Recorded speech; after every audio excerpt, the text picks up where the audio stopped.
आज जो हम लोग टॉपिक पढ़ने वाले हैं उससे आपके 4 से 8 मार्क्स के बीच में आते हैं। 4 मार्क्स के बहुत बार आए हैं और 8 मार्क्स के भी बहुत बार आए हैं। ये रहा इसका ट्रेंड। अगर हम देखें 2020 में 2 क्वेश्चन आए हैं, 19, 18, 17 में एक, फिर 16 और 15 में 2 बार आए हैं 2 क्वेश्चन, फिर एक बार आया है 1 क्वेश्चन, फिर 2 बार आए हैं। तो यहाँ पर देखो 2 टाइम हुआ था रिपीट। तो हम लोग मान सकते हैं यहाँ पर से कि आपका 2 क्वेश्चन आने के चांसेस हाई है। इस बार आ सकते हैं इससे 2 क्वेश्चन।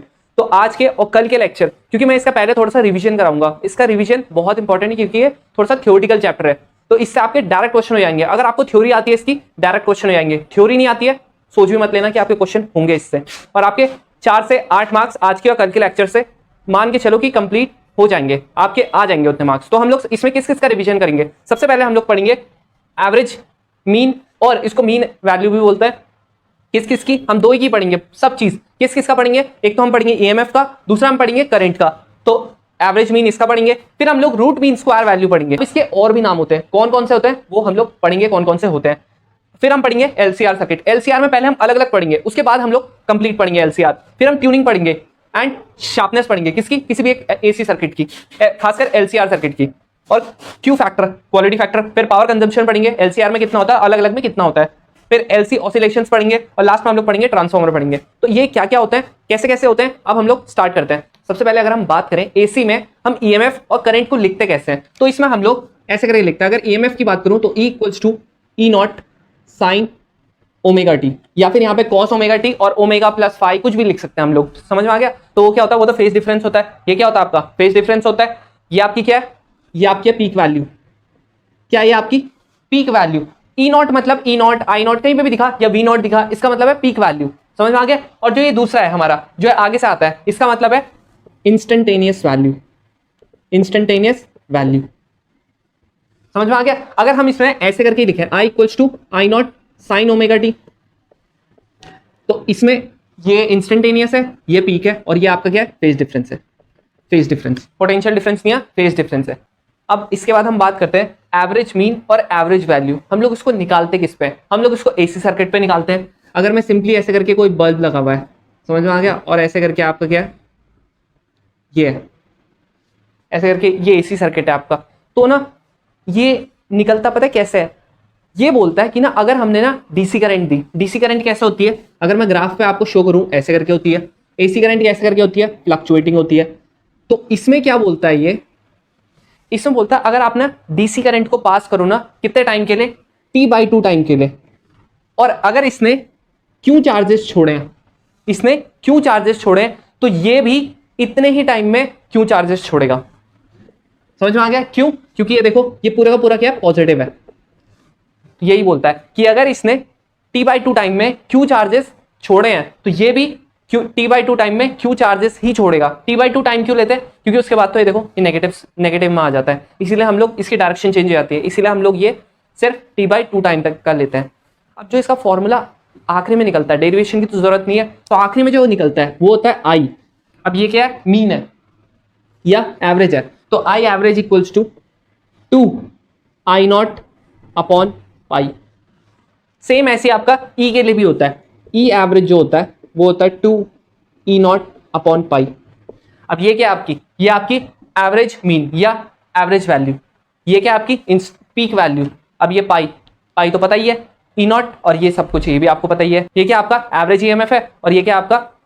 पीक ईएमएफ, या इसको वोल्टेज भी बोल लेते हैं। अब जो ये है ना, इसको हम लोग ना ओमेगा के टर्म्स में भी लिख सकते हैं। हमको पता है ओमेगा इक्वल्स टू क्या होता है? 2π/t। 2π/t होता है, या फिर इसी को हम क्या लिख लेते हैं? 2π/, ये ऐसे करके न्यू, न्यू मतलब फ्रीक्वेंसी। तो हम इसके टर्म्स में कैसे लिखेंगे? अब मैं एक को लिख के बता रहा हूं, आप दूसरे को खुद लिख लेना, ठीक है? 2 आई नॉट। अब इसमें हम बना के सोच सकते हैं, पाई की जगह पे कुछ ना कुछ करना पड़ेगा, तो 2 नीचे करा देंगे इंटू 2 ऊपर करा देंगे इंटू टी को ऊपर करा देंगे इंटू टी को नीचे करा देंगे। अब जो आपका ये बन गया, ये आपका क्या बन गया? ये ओमेगा बन गया, 2 आई नॉट अपॉन ओमेगा और 80। तो इस फॉर्म में भी ना कभी आपको ओमेगा दे दिया, आपको टाइम पीरियड दे दिया, तो आप डायरेक्टली ना यहां से भी निकाल सकते हो। फिर आपको ना वो नहीं करके ऐसे करके, अगर आई नॉट दे दिया है, आई नॉट दे दिया तब तो बहुत बढ़िया बात है। यहाँ पर तो क्या है? आई नॉट की जरूरत, आई नॉट के अलावा किसी की जरूरत ही नहीं है, लेकिन यहाँ पे और की जरूरत है। तो अगर आपको ऐसे दे दिया है, कभी कभी बाई चांस आ गया है, तो आप कर सकते हो इससे भी। जो नेक्स्ट है, नेक्स्ट आपका है आरएमएस वैल्यू। ये क्या आपकी? Root mean square value. इसी को हम लोग ना RMS भी बोलते हैं, कोई छोटे में लिख लेता है, कोई बड़े में लिख लेता है, कैसे भी लिख लेता है। और क्या बोलते हैं इसको, और इसको बोलते हैं वर्चुअल वैल्यू। क्या बोलते हैं, वर्चुअल वैल्यू। अगर मैं बात करूं करंट की तो इसको RMS करंट बोल लेते हैं, और क्या बोलते हैं इसको वर्चुअल करंट बोल लेते हैं, और क्या बोल लेते हैं इसको इफेक्टिव करंट बोलते हैं। अब इफेक्टिव करंट क्यों बोलते हैं वो अभी मैं बताता हूं। ये तीनों इसके नाम है। तो कभी आपसे बोल दिया कि वर्चुअल वैल्यू निकालो तो घबराना मत, RMS वैल्यू कर रहा है बात। इफेक्टिव करंट निकालो, RMS वैल्यू कर रहा है बात। तो ऐसे करके कोई घबराने की जरूरत नहीं है, यही बोलता है। अब इसमें ना जैसे मैंने फिर से बताया था AC सर्किट होता है, तो जैसे पिछले वाले में तो क्या होता है चार्ज पे करता है नहीं पूरे बेसिस पे कि चार्ज DC पे T/2 टाइम में जितना चार्ज DC छोड़ेगा उतना ही T/2 टाइम में AC भी छोड़ेगा। वैसे ही ना इसमें हीट पे करता है। कहता है अगर ना T/2 टाइम में DC सोर्स किसी मटेरियल को इतना हीट कर रहा है या किसी वायर को इतना हीट कर रहा है तो उतना ही हीट ना AC भी प्रोड्यूस करेगा उतने ही टाइम में। तो ये हीट पे करता है पूरी बात। अब आपका ना जो इसका लास्ट में फॉर्मूला आता है वो क्या आता है, IRMS equals to I0 upon √2।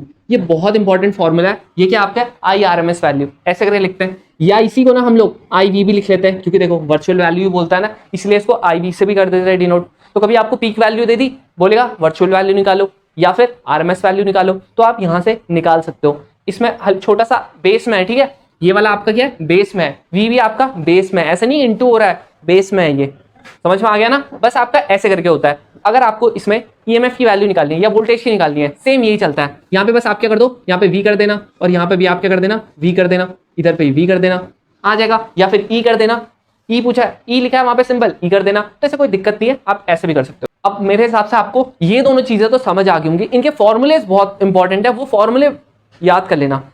इतना आ गया। अब मैं आपसे ना एक क्वेश्चन पूछता हूँ, अगर मैं ना DC गैल्वेनोमीटर को, जैसे मेरा ऐसे करके मेरा कोई AC सोर्स था, यहाँ पर मेरा कुछ रेजिस्टेंस था, यहाँ से आ रहा था और मैंने यहाँ पे क्या लगा दिया, गैल्वेनोमीटर लगा दिया। ये कौन सा गैल्वेनोमीटर है, ये DC गैल्वेनोमीटर है। कौन सा, DC गैल्वेनोमीटर। तो आप मेरे को बताओ ये रीडिंग क्या देगा। अगर सपोज करो यहाँ पे 5 ओम का रेजिस्टेंस है, यहाँ पे आपका 7 वोल्ट ये वैट वो दे रहा है, वोल्टेज दे रहा है, तो यहाँ पे ना ये रीडिंग क्या देगा आपका वो बताओ मेरे को। लिख लिया, आप कमेंट बॉक्स में लिख सकते हो। अब देखो यहाँ पे पता है कितनी देगा रीडिंग, 0। क्यों देगा ये 0 रीडिंग, ये DC गैल्वेनोमीटर है, ये कीवर्ड है DC गैल्वेनोमीटर है। जो DC गैल्वेनोमीटर होता है ना वो हमेशा आपकी ना एवरेज करंट पे करता है काम। किस पे करता है, एवरेज करंट पे करता है काम। अब अगर ना मैं AC की करूं बात, AC करूं, DC का तो सिंपल ऐसे करके चलता है, लेकिन AC करूं ऐसे करके चलता है, ऐसे करके चलता है। अब आप बोलोगे कि जब हमने I एवरेज निकाली तो आपने तो ऐसे करके बताया कि मतलब I एवरेज की वैल्यू आ रही, लेकिन मेरे भाई मैंने सिर्फ यहीं तक का बताया था, T/2 टाइम तक का। उसके आगे नहीं चलेगा क्या आपका करंट, नहीं चलेगा, चलेगा, बिल्कुल चलेगा। तो जो आपका ये वाला पार्ट होगा ना वो इससे कैंसिल हो जाएगा। एवरेज में बता रहा हूं क्योंकि इसकी डायरेक्शन प्लस में तो इसकी डायरेक्शन माइनस में, फिर इसकी प्लस में आ गई, इसकी माइनस में आ गई, प्लस में आ गई, माइनस में आ गई। तो आपको जो गैल्वेनोमीटर होगा ना उस पर क्या आएगी, कभी वो बिल्कुल क्या हो जाएगा, यहाँ पर तो मैक्सिमम हो जाएगी, फिर 0 आ जाएगी, फिर यहाँ पर नेगेटिव में, फिर 0, पॉजिटिव में 0, नेगेटिव में 0, ऐसे करके होता रहेगा, होता रहेगा, होता रहेगा। तो क्या होगा लास्ट में आपका कितना आ जाएगा, 0। आपकी रीडिंग क्या दिखाएगा, 0, क्योंकि वो जज ही नहीं कर पाएगा। जब तक वो घूमेगा तब तक तो आपकी करंट वापस 0 हो जाएगी, तो जब तक घूमना चालू करेगा तब तक 0 पे पहुंच जाएगा। इसलिए क्या रीडिंग शो करेगा, 0 करेगा। अभी तक हम लोगों ने एवरेज वैल्यू और RMS वैल्यू पढ़ लिया है। तो आप मेरे को एक चीज बताइए, हमारे घर में आप सभी को पता होगा कि 220 वोल्ट की आती है, 220 वोल्ट की EMF आता है या वोल्टेज आती है। तो आप मेरे को ये बताओ क्या वो एवरेज है, RMS है या वो पीक है। वो एक्चुअली में आपकी RMS वैल्यू है। अब आपकी RMS वैल्यू आपको पता है, अब आपको अगर इसकी पीक वैल्यू निकालनी है तो आप इसकी पीक वैल्यू निकाल सकते हो। कितना आएगा वो आपको आंसर डिस्क्रिप्शन बॉक्स में मिल जाएगा। तो अब हम लोग नेक्स्ट टॉपिक स्टार्ट करते हैं। नेक्स्ट टॉपिक आपका है कि आप क्या करोगे, अब आप निकालोगे LCR सर्किट के बारे में पढ़ोगे, बट उससे पहले आप सेपरेटली पढ़ लो कि आपका रेजिस्टेंस के साथ क्या होता है जब AC सर्किट में रेजिस्टेंस को लगाते हैं, इंडक्टर के साथ क्या होता है और कैपेसिटर का अभी बताता हूं। पहले आप रेजिस्टेंस का देखो रेजिस्टेंस जब आप लगाओगे ना तो इसमें आप वोल्टेज पता कितनी दोगे, सब में इतनी दोगे, E equals to E0 sine omega T. अब इतनी सब में कॉमन होगी वोल्टेज, इसीलिए मैंने इसको अलग से लिख दिया एक बॉक्स में, क्योंकि हम लोग इसमें भी इतनी देंगे, इसमें भी इतनी देंगे, जब कैपेसिटर यूज करेंगे उसमें भी उतनी देंगे। बाकी आपका वेरिएशन किसका आएगा, करंट का आएगा। जब हम इससे करंट का वेरिएशन निकालते हैं तब आपका आएगा। मैं भी डेरिवेशन तो नहीं करा रहा हूं, मैं आपको सिर्फ रिजल्ट बताऊंगा, क्योंकि यहाँ पे रिजल्ट आपको याद करने ही पड़ेंगे। रिजल्ट क्या होगा देखो, आपके जो रेजिस्टेंस के केस में आएगी वो क्या आएगी, I equals to I0 sine omega T, ऐसे करके आएगी। अगर मैं इसका ग्राफ बनाता हूं, ग्राफ देखो जो ये होगा ब्लैक वाली लाइन, ये क्या आपका, ये आपका ई है, जो आपकी ब्लू वाली है ये आई है। आप बोलोगे ये तो साथ में तो चल नहीं रही है, ये कोई एक ऊपर चल रही है एक नीचे चल रही है। देख मेरे भाई, ये है हमारे पास ई इक्वल्स टू क्या है, E naught sine omega t. हमको पता है V equals to I R equals वो I equals to V upon R. ये हमारा वी है, इसको जब मैं आर से करूंगा डिवाइड करूंगा तो किसी चीज से मैं ई को डिवाइड कर रहा हूं तो छोटी आएगी वैल्यू, और ये क्या बन जाता है हमारा, ये बन जाता है करंट बन जाता है। तो ऑब्वियस सी बात है यार, ये छोटा ही आएगा, ऑब्वियस सी बात है, क्योंकि हम लोग किसी से कर रहे हैं डिवाइड, छोटा ही आनी है वैल्यू, इसलिए मैंने इसको थोड़ा कम दिखाया है। अब आप बोलोगे ये यहां पर से होती है स्टार्ट, हाँ क्यों, इसका भी देखो फेज डिफरेंस ओमेगा टी है, इसका भी ओमेगा टी है, इसका जो फेज है वो भी ओमेगा टी है, इसका भी जो फेज है वो भी ओमेगा टी है कि नहीं है, इसीलिए सेम पॉइंट से स्टार्ट ऐसे करके। अब ये मैं बताऊंगा कि जब चेंज होता है तब कैसा होता है। अब आप अगर इसका ग्राफ बनाना चाहो, ग्राफ कैसे बनेगा इसका ग्राफ देखो, एक ऐसे करके बनेगा, ठीक है, और इसमें डिफरेंस कितने का पहले मेरे को बताओ। अब इसमें आप मेरे को फेज डिफरेंस बताओ, फेज डिफरेंस कितने का है। यहां पर देखो, यहां पे भी ओमेगा टी है, यहां पे भी ओमेगा टी है, कितने का डिफरेंस है, 0 का डिफरेंस है। तो अगर मैं लेट से के लिए मान लेता हूं ये मेरा क्या है, ई वाला है, यहां पर आपका क्या है, ओमेगा टी है। अरे कुछ ना कुछ तो मेरे को बनाना पड़ेगा ना, 0 पता नहीं ले आऊंगा ना, कुछ तो है इसका फेज है इनका फेज, डिफरेंस इनका 0 है, समझ आया। जैसे मैं अगर 10 किलोमीटर चलाऊं, मेरे दोस्त भी 10 किलोमीटर चला है, तो हम लोग बराबर चले हैं, लेकिन कुछ ना कुछ तो चले हैं ना, वैसे ही है इसमें भी। अब यहां पर है, इसकी वैल्यू बड़ी थी इसलिए मैंने इसको बड़े वेक्टर्स दिखा दिया, आई की वैल्यू छोटी थी इसलिए मैंने इसको छोटे से दिखा दिया, लेकिन ओमेगा टी अभी भी इसने कवर किया है, कितना, ओमेगा टी। अब यहां पर देखो, ये आपकी आ गई है पीक वैल्यू, इसमें यहां पर आ गई होगी इसकी पीक वैल्यू ई नॉट, बस ऐसे करके इसका ग्राफ बन जाएगा। तो इसमें जो आपका फेज डिफरेंस होता है, लेट से मैं उसको 5 से करता हूं डिनोट, वो 0 होता है। बहुत इंपॉर्टेंट पॉइंट है, बहुत ज्यादा इंपॉर्टेंट पॉइंट, कि करंट और आर के ई के बीच में फेज डिफरेंस कितना होता है, 0 होता है फेज डिफरेंस। बात करें अगर इंडक्टर की, तो इंडक्टर में इसको हम करते हैं एल से डिनोट, इंडक्टर को किससे करते हैं, एल से करते हैं डिनोट। इसका ना ईएमएफ ऐसे करके निकलता है, आपको आता है बहुत बढ़िया है, नहीं आता है तो जब मैं आपको ईएमआई वाले चैप्टर पढ़ाऊंगा तो उसमें मैं सब कुछ बताऊंगा। पहले मैंने वाला चैप्टर इसीलिए नहीं पढ़ा है क्योंकि मैग्नेटिज्म और ईएमआई साथ में लिंक्ड है, ये वाला थोड़ा अलग है, इसीलिए मैंने पहले इसको पढ़ा दिया है। इसका जो रेजिस्टेंस निकल के आता है, अब इसमें भी कुछ रेजिस्टेंस निकलेगा, वो भले आर नहीं होगा लेकिन कुछ ना कुछ तो होगा, इंडक्टर कुछ ना कुछ तो ऑफर करेगा, तो कितना करता है वो एक्सएल करता है आपका। ये जेड मैंने पता है क्यों लिया, जेड एक कॉमन सिंबल है, मतलब यहां पे आपको ये पता लग जाएगा कि इसका जो रेजिस्टेंस ऑफर कर रहा था वो आर कर रहा था, इसको एक्चुअली इंडक्टिव रिएक्टेंस बोलते हैं, इसको समझ में आया, और इसको रिएक्टेंस बोलते हैं। तो ये कितना कर रहा था, आर कर रहा था, ये कितना कर रहा था, एक्सएल। अब एक्सएल की वैल्यू कितनी होती है, ओमेगा इंटू एल, ओमेगा की वैल्यू कितनी होती है 2 पाई बाई टी और एल, ऐसे करके आप निकाल सकते हो।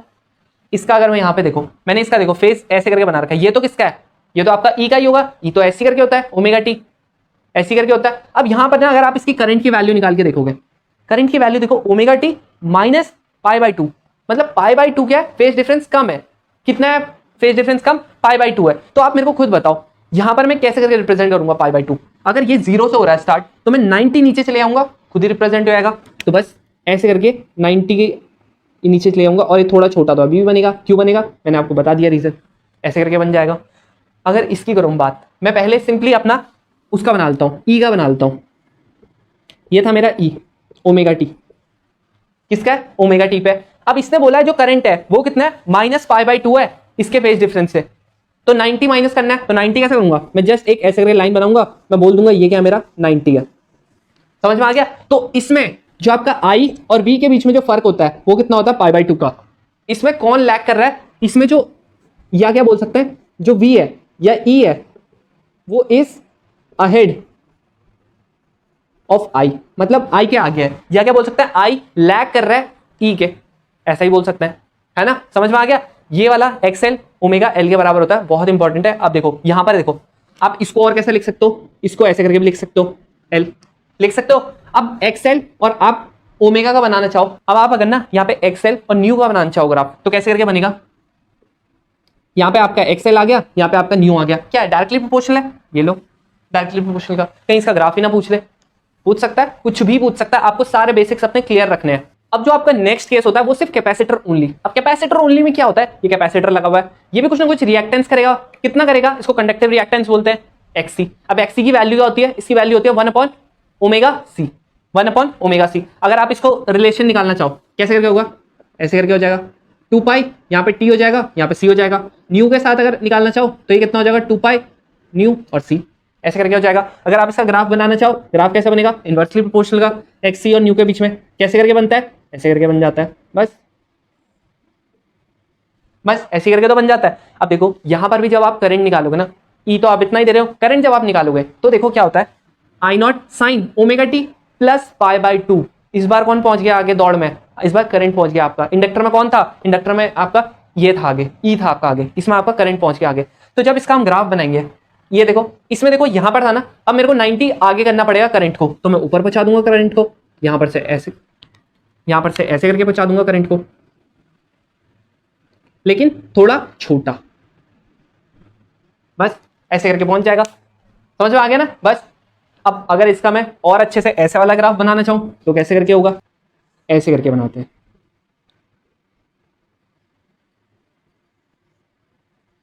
ये हो गया। आप सबसे पहले क्या बना दो, ई बना दो, ई ये लो, ये मेरा ई बन चुका है। अब इसके बाद मेरे को 90 आगे करना है, पहले तो ओमेगा टी लिख दो, अब ओमेगा टी से भी 90 आगे करना है, ऐसे करके कर दो, ये 90 हो गया, दिखा दो यहाँ पे 90, ये आपका आई आ गया, बस ऐसे करके तो बनेगा। इसमें फेज डिफरेंस कितने का आ रहा है, इसमें ओमेगा टी था पाई बाई टू, इसमें सिर्फ ओमेगा टी, तो कितना आ गया phase difference, pi by to. लेकिन इसमें फर्क है, इसमें क्या है, जो आपका आई है वो अहेड है ऑफ ई के, या क्या बोल सकते हैं कि जो ई है वो लैग कर रहा है किसके, आई के, मतलब लैग मतलब पिछड़ा हुआ है, E is lagging behind by pi by to, ठीक है, फ्रॉम किससे, आई से, बस आपका इतना आता है। अब हम इसको क्या पढ़ते हैं, कंबाइंड में पढ़ते हैं कि जब तीनों लग जाते हैं तब क्या होता है। अब आप देखो आपका जब एलसीआर का केस होता है तब क्या होता है, लेकिन उससे पहले ना आप एक चीज ध्यान रखना कि कभी आपने ना इंडक्टर और जो आपका कैपेसिटर ओनली है, कभी आपने उसमें गलती से एसी की जगह पे अगर डीसी वोल्ट दे दी, तब क्या होगा, क्या होगा, तब आपका ना काम ही नहीं करेगा। क्यों नहीं करेगा, क्योंकि आपकी ऑसिलेट होती है क्या डीसी,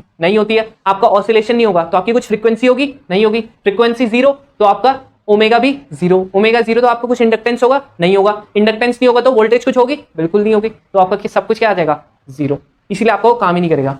ठीक है, अब बात करते हैं एलसीआर की। एलसीआर का अगर देखो ये तीनों चीज लगा दी है, अब मैं इनके वोल्टेज निकाल लेता हूं। ये तो मैं क्या दूंगा, ये तो मेन वोल्ट है, लेकिन अगर ये तो क्या है आपका ईएमएफ है, लेकिन अगर मैं वोल्टेज निकालना चाहूं, वी क्या हो जाता है, आई इंटू आर, ये सीरीज में तो आई तो सेम रहेगा, यहां पर इसका वी आर लिख देता हूं, इसको मैं क्या लिख देता हूं, वी एल लिख देता हूं, ये कितना हो जाएगा, आई इंटू एक्स एल, ये कितना हो जाएगा, V C I into X C, ऐसी करके होता है। अब आप मेरे को ये बताओ, इसमें तो अगर मैं वी आर और जो आपका वी एल है और आपका जो वी सी है, इन तीनों में बात करूं, यहां पर देखो सबसे कम कहां पर होगा ऑफर हमको रेजिस्टेंस।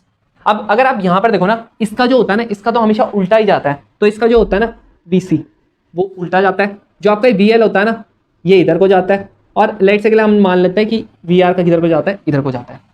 इतना हो गया।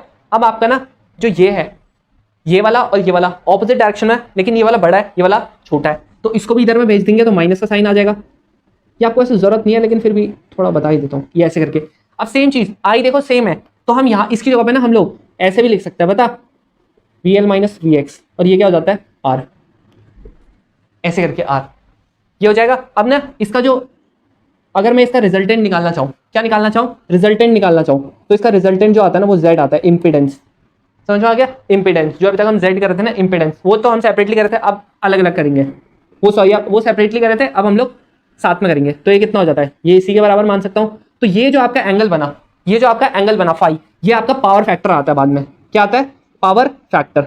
फाई क्या होता है, पावर फैक्टर, लेकिन कौन सा फाई, कॉस फाई, ये आपका पावर फैक्टर होता है। तो कॉस फाई कितना हो जाता है, आर अपॉन जेड, इसको जेड से करते हैं डिनोट, और ये क्या हो जाता है आपका, ये हो जाता है X L minus X C upon R, tan phi, ऐसे करके निकाल सकते हैं। यहाँ से आप किसी की भी निकाल सकते हो वैल्यू। कभी कभी पूछ भी लेता है कि पावर कितना है, तो पावर यहाँ से आपको पहले कॉस फाई की वहां पर जरूरत पड़ेगी, कैसे पड़ेगी आई मैं बताऊंगा पावर क्या होती है। अब यहाँ पर ना एक और चीज होती है, ये तो आपका क्या हो गया एलसीआर सर्किट के बीच में, आपको बस इतना ही पढ़ना था, ये फॉर्म, ये आपको ग्राफ पढ़ना था, मेनली ये वाला ग्राफ था बस, कि जो एक्सएल माइनस एक्सी और आर, ये ऐसे करके निकालते हैं। अब नहीं, इसमें ना दो केसेस आता है, रेजोनेंस का केस आता है। एक रेजोनेंस में क्या होता है, रेजोनेंस से पहले आप ये जेड की वैल्यू निकाल लो। अब आपको पता है जब आप निकालोगे किससे, वेक्टर से, तो आपका ये क्या आ जाता है, ऐसे करके आ जाता है एक्सएल माइनस एक्सी, ऐसे करके आ जाता है। तो जेड कितना आ जाता है, under root R square plus XL minus XC. अब देखो अगर हम देखें ना, तो कभी भी जो आपकी वोल्टेज होती है वो क्या होती है, आई इंटू आर, यहाँ पर तो जेड है आपका पूरा पूरा इंपीडेंस, तो आई कितना हो जाता है, वी अपॉन जेड। ठीक है। अब आप मेरे को ये बताओ सबसे ज्यादा करंट मेरे को कब मिलेगी? जब मेरा सबसे कम जेड होगा, सबसे ज्यादा तभी तो करंट मिलेगी। अब वो कब होती है? वो आपकी रेजोनेंस पे होती है। अब आर तो आपका ना कभी ना जीरो हो नहीं सकता। बात पता है क्या आती है? तीनों की तीनों अगर नॉन जीरो है ना, लेकिन अगर इन दोनों का क्या हो जाए, रेजिस्टेंस सेम हो जाए, तब क्या होगा? ये माइनस ये जीरो हो जाएगा। तो यही होती है आपकी रेजोनेंस की कंडीशन। ये क्या होती है? रेजोनेंस की कंडीशन। ठीक है, रेजोनेंस की। अब रेजोनेंस की ये कंडीशन होती है, तो इसमें क्या होता है? ये आपका ओमेगा एल होता है, ये आपका ओमेगा सी होता है। अब ये बहुत इंपॉर्टेंट आपका फॉर्मूला आ गया, ये नीचे चले जाएगा। ओमेगा कितना आ गया? 1/√LC। बहुत ज्यादा इंपॉर्टेंट फॉर्मूला, बहुत ही ज्यादा। अभी आपको कैसे यूज होगा वो बताऊंगा मैं। ये आपका एक फॉर्मूला आ गया, अब अच्छे से देख लो, इसको नोट कर लो आप। अब इतना आ गया। अब इससे ना और भी आप चीज निकाल सकते हो। ये ओमेगा है ना, ओमेगा क्या होता है? 2π/f, 2π×f, यहां से 1/LC। आपको अगर f निकालना है, आप यहां से f भी निकाल सकते हो, ऐसे करके बस। अब हम लोग जो नेक्स्ट पढ़ने वाले हैं ना, वो पता है क्या है? वो है ट्यूनिंग और शार्पनेस। पहले हम ट्यूनिंग ऑफ सर्किट पढ़ लेते हैं। एसी सर्किट कैसे ट्यून करते हैं हम लोग। तो ट्यूनिंग मतलब आपको ना एडजस्ट करनी है फ्रीक्वेंसी, मतलब आप ना अपनी डिजायर्ड फ्रीक्वेंसी लाने के लिए ना कैसे एडजस्ट करोगे सर्किट को, बस उसी को हम ट्यूनिंग बोलते हैं। समझ में आया? ट्यूनिंग क्या होती है कि आप लोग कैसे करके, जैसे आप कुछ भी इंस्ट्रूमेंट बजा रहे हो, आप किस हिसाब से बजाते हो इंस्ट्रूमेंट, कि आपको जोन सी आपको ट्यून अच्छी लगती है वही वैसी बजाते हो ना इंस्ट्रूमेंट। तो बस ये यहाँ पे भी यही है, आप एल और सी, यहाँ पे फ्रीक्वेंसी को आप कैसे एडजस्ट करना चाहते हो उसके हिसाब से आप एल और सी को चेंज करोगे। समझ में आया? अगर आपको कम चाहिए तो आप क्या करोगे? इनकी वैल्यू को बढ़ा दोगे। अगर आपको ज्यादा चाहिए फ्रीक्वेंसी, कम कर दोगे इनकी वैल्यू को। क्यों? क्योंकि इनवर्सली प्रोपोर्शनल है। फिर आप बोलोगे ट्यूनिंग तो ये समझ आ गया होगा आपको। अब शार्पनेस क्या होती है? फिर देखो, शार्पनेस क्या होती है? जब आपको मैक्सिमम करंट चाहिए होती है। मैक्सिमम करंट कब मिलेगी? जब आपकी ये वाली वैल्यू नीचे की मिनिमम होगी। अब मिनिमम कब होती है? सबसे मिनिमम तो आपकी रेजोनेंस पे होती है, लेकिन बाकी टाइम पे जितना आपका क्या होगा, आई की वैल्यू ज्यादा होगी, उतनी अच्छा आपका क्या होगा? शार्पनेस होगा। क्या होगा? उतना अच्छा शार्पनेस होगा। समझ में? उतना अच्छा शार्पनेस होगा। अब शार्पनेस ऑफ रेजोनेंस कैसे निकालते हैं हम लोग? किसी भी सर्किट का शार्पनेस निकालेंगे कैसे? तो वही होता है आपका क्यू फैक्टर, जो आपका क्या होता है? Quality factor. अब देखो, क्वालिटी फैक्टर से निकालते हैं। अब क्वालिटी फैक्टर होता क्या है? क्वालिटी जो फैक्टर होता है ना, वो आपका होता है रेशियो होता है किसका? VC या फिर VL का अपॉन VR का। समझ में आ गया? और अच्छा मैं बोलूं ना, तो ये होता है VL या फिर VC अपॉन R का, ऐसे करके। अब हमको एक चीज पता है, एक्सएल की वैल्यू निकालो, ओमेगा एल होती है, तो क्यू फैक्टर जो आ गया आपका वो क्या हो गया? सेम ऐसी उसमें भी हो जाएगा। ठीक है, ओमेगा एल अपॉन आर। अभी हमने ओमेगा की वैल्यू का निकालती 1/√LC रेजोनेंस पे। हमको अगर मैक्सिमम चाहिए, हमको मैक्सिमम शार्पनेस चाहिए, तो हमको करंट की वैल्यू मैक्सिमम चाहिए। कब आएगी? जब आपका रेजोनेंस पे होगा। तो आपकी ये आ गई। तो अब आप रख लो यहाँ पे, ये कितना आ गया? L upon R √LC। इसको अंदर करोगे तो आपका आ गया 1/R√L अपॉन C। तो यही होती है आपकी क्वालिटी फैक्टर की वैल्यू। क्या होती है क्वालिटी फैक्टर की वैल्यू? 1/R√L अपॉन C, ऐसे करके। समझ में आ गया क्या होती है? ऐसी करके होती है। अब आप सोच रहे होंगे चलो हमने ये तो बोल दिया, लेकिन हम शार्पनेस से करें क्या? शार्पनेस से करें क्या भाई? अगर आपको जितना अच्छा ट्यून करना है ना, उतनी अच्छी आपकी शार्पनेस होनी चाहिए। तो आपका ना जो क्वालिटी फैक्टर होता है ना, ये एक्चुअली में यही बताता है कि आपका सर्किट कितना अच्छा ट्यून है। जितना अच्छा आपकी क्वालिटी फैक्टर की वैल्यू, उतनी अच्छी आपकी ट्यूनिंग होगी। समझ में आ गया? यही चीज होता है क्वालिटी फैक्टर का काम। अब हम लोग पढ़ते हैं कि आप पावर कंज्यूम कितना करती है LCR सर्किट। अब हम लोग पढ़ते हैं कि पावर कंज्यूम कितना करती है LCR सर्किट। अगर हम पावर कंज्यूम का देखें ना, तो इसका जो फाइनल फॉर्मूला आता है ना, P एवरेज, वो पता है कितना होता है? वो आता है I average into V average, जो आपको पहले वाला आता था, जो हमने आज तक पढ़ाई था। बस इसमें cos फाई क्या आ जाता है? Power factor. अब पता चला जब हम लोग कैसे क्यों निकाल लेते हैं पावर फैक्टर? R/Z कैसे करके आया? अगर नहीं भूल गए हो तो पीछे चले आओ। तो ये देखो ऐसे करके आ गया। अब आप मेरे को ये बताओ, अगर मैं बात करता हूँ R ओनली की, सिर्फ जब R होगा, तो मैंने वहां पे बताया था फाई की वैल्यू कितनी होती है? 0 होती है। R ओनली में फाई की वैल्यू 0, तो P एवरेज की वैल्यू कितनी आ जाएगी? I average into V average, बस इतना आ जाएगा। लेकिन अगर मैं बात करूं C ओनली की, तो वहां पे मैंने आपको बता दिया जो फाई की वैल्यू थी वो कितनी थी? 90। कितनी थी? 90। अब cos 90 कितना होता है? 0। इसीलिए जो आपका कैपेसिटर होता है वो कितनी पावर कंज्यूम करता है? 0। ये आपका ना पूछ सकता है, क्योंकि ना बच्चे ना कई बार ना भूल जाते हैं, तो ये पूछ सकता है। वहीं अगर मैं बात करूं R ओनली की, L ओनली की, वहां पर भी आपका कितना होता है? फाई 90। अब फाई 90, तो P एवरेज कितना हो गया? 0 मेरे भाई। कितना हो गया? 0। अब ना हमको पता है P एवरेज, यहां पर ना ये P एवरेज नहीं है, ये P RMS है यार। क्या ये? P RMS, एवरेज नहीं RMS, यहाँ पे P RMS कितना है? P RMS। पी एवरेज की वैल्यू क्या होती है, I R M S into V R M S. समझ में आ गया। अब हमको पता है आर एम एस क्या हो जाती है, I naught upon under root two. यहां पर हम लोग कर सकते हैं पी एवरेज को कैसे लिख सकते हैं, I naught upon under root two, same ऐसी ई के भी साथ कर सकते हैं। यहाँ पे हमने वी कर रखा है तो V naught upon under root two कितना आ गया, I naught into V naught upon two. बस ऐसे करके आ गया। बस आपको पता, यहाँ पे 5 बहुत इंपॉर्टेंट था। आपको अगर 5 पता है आप एक भी पावर कंज्यूम का गलत नहीं करके आओगे क्वेश्चन। बस आपको क्या पता है, वी आई तो हमको पता ही है यार, हर किसी में हम लोग वी आई पढ़ते हैं। बस आपको इसमें क्या करना है, cos फाई एक्स्ट्रा लगाना है। क्यों लगाना है वो मैंने आपको बता दिया है कि आपका जो एंगल होता है रेजिस्टेंस, इंडक्टर और कैपेसिटेंस पे, वो अलग अलग होता है, फेज डिफरेंस अलग अलग होता है इसीलिए। अब एक और ना आपकी टर्म हो जाती है, वो होती है वॉटलेस करंट। वॉटलेस करंट क्या होती है, तो जहां पर भी ना आपका पावर, एवरेज पावर जीरो होता है, आपका एवरेज पावर कंज्यूम जीरो होता है, बस उसी को हम क्या कहते हैं, वॉटलेस करंट। अगर इसकी एग्जैक्ट डेफिनेशन सुनोगे तो ये सुनो, the current in the AC circuit is said to be wattless if average power consumed in the circuit is zero. अब आप वॉटलेस ये है, हाँ कहीं पता नहीं क्या समझ रहे यार तुम, वॉटलेस। वॉटलेस करंट क्या है, जहां पर आपकी एवरेज पावर कंज्यूम जीरो, वहां पे वॉटलेस करंट। यहाँ पे वॉटलेस करंट, यहाँ पे वॉटलेस करंट। समझ में आ गया। आर में वॉटलेस करंट नहीं है, आर में है कुछ ना कुछ करंट तो होगी होगी। क्यों होगी, क्योंकि इसका एवरेज पावर कंज्यूम जीरो नहीं है। अब जो आज के लिए लास्ट टॉपिक है ना, वो आपका एलसी ऑसिलेशन। मैं आपको ट्रांसफॉर्मर अगली क्लास में बताऊंगा। एलसी ऑसिलेशन, एलसी ऑसिलेशन मतलब एल और सी में क्या होगी, एनर्जी आपकी ट्रांसफर होती रहेगी। कभी ये एल है, ये एल है, ये सी है। इसमें पता है क्या होता है आपका, कभी कभी ना सपोज करते हैं इसमें ई पावर है, ई एनर्जी है, तो इसकी ई एनर्जी है, इसमें अभी ई क्या है, जीरो है, इसमें जीरो एनर्जी है। तो यहां पर क्या होगी, एक टाइम में क्या होगा, यहां पर फुल भरा था, ई एनर्जी थी, इसकी कुछ एनर्जी इसमें चली जाएगी। समझ में आ गया, इसमें कुछ ना कुछ एनर्जी बच जाएगी। ठीक है, लेट से के लिए फर्स्ट टाइम में बोलते हैं, जीरो टाइम में क्या था आपका, पूरे की पूरी एनर्जी सी में थी, बाकी इसमें जीरो थी। बाद में टी टाइम में क्या होगा, लेट से के लिए हाफ टाइम में बोल देते हैं, टी बाई टू टाइम में कितना होगा, आधी एनर्जी इस पे रह जाएगी, आधी एनर्जी इस पे हो जाएगी। ठीक है, अब जो आपका उसके बाद जब आपका पूरा टाइम हो जाएगा, बाद में पता क्या होगा, इस पे जीरो हो जाएगी, इस पे पूरी एनर्जी आ जाएगी। फिर ऐसी एक साइकिल चलेगी फिर से, जहां पर आपका फिर से 3t/2 होगा। यहां पर क्या होगा, आपकी एनर्जी आधी इसमें हो जाएगी, फिर से आधी इसमें हो जाएगी। बाद में फिर से जब आपका 2t टाइम होगा तो क्या हो जाएगा, ई एनर्जी इसमें आ जाएगी, इसमें फिर से जीरो हो जाएगी। तो ऐसे करके होता है कि एनर्जी आपकी घूमती रहेगी घूमती रहेगी घूमती रहेगी। ये इनमें से ना कोई भी पावर कंज्यूम नहीं करता है, मतलब एनर्जी आपकी कंज्यूम नहीं करता है, एनर्जी कंज्यूम नहीं करेगा। समझ में आ गया, बहुत इंपॉर्टेंट पॉइंट है। एनर्जी बिल्कुल कंज्यूम नहीं होती है, सिर्फ आपकी ऑसिलेट होते रहती है। क्या होती है, ऑसिलेट होते रहती है। जैसे हमारी वर्ल्ड कप दिखा है ना, वर्ल्ड कप कोई तो रख नहीं सकता ना, बस क्या होता है एक कंट्री पे जाएगा, फिर दूसरी कंट्री पे जाएगा, तीसरी कंट्री पे जाएगा, चौथी पे जाएगा। मतलब वहां पे ये नहीं होता कि फिक्स्ड होता है कि वहां पे क्या होती है किसी पे भी जा सकता है, लेकिन एक नहीं रख सकता अपने पास, बस वैसे ही होगा। यहाँ पर भी ऐसी होता है, घूमती रहेगी घूमती रहेगी घूमती रहेगी एनर्जी आपकी। तो बस आपका ना यही था। अब आपके ना क्वेश्चन बहुत इजी है, आप टेंशन मत लो। अगर हम लोग क्वेश्चन करना शुरू करेंगे ना, फटफट हो जाएंगे हमारे क्वेश्चन। हमको ये पूरे कॉन्सेप्ट आने चाहिए, आपके क्वेश्चन फटफट हो ही जाएंगे। तो मिलते हैं नेक्स्ट वीडियो में ट्रांसफॉर्मर और अगले इनके क्वेश्चंस के साथ। तब तक के लिए आप इस प्लेलिस्ट से अपने कॉन्सेप्ट और अच्छे करिए।